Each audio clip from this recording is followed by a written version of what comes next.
This is a quick tutorial in how to add a user to your WordPress site. So first of all, we're in our dashboard and we're going to look at our left-hand column. I'm going to find users, and there's two things we can do. First of all, I'm going to click on users, and I could just go right over here and click add new user. So that's the easiest, quickest way, but also if I just do a hard click on users, if it brings me here, the add new user is at the top. So I'm going to have to enter a username. In this case,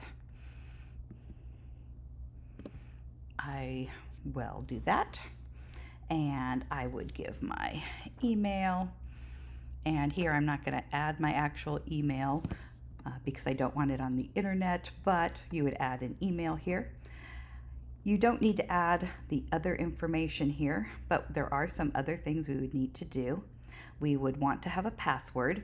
Now you could assign a password to your new user, but for the first time it wouldn't hurt in order to just have a strong password here, and in which case you would want to copy this.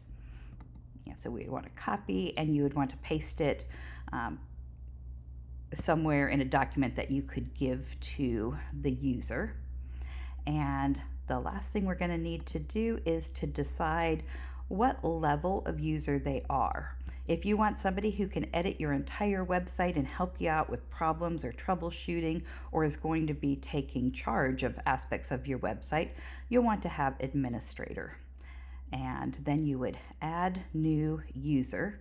And at this point we've asked, if you have this checked, the new user should be sent an email that they have this account, but you'll have to give them their password. Hope that helps.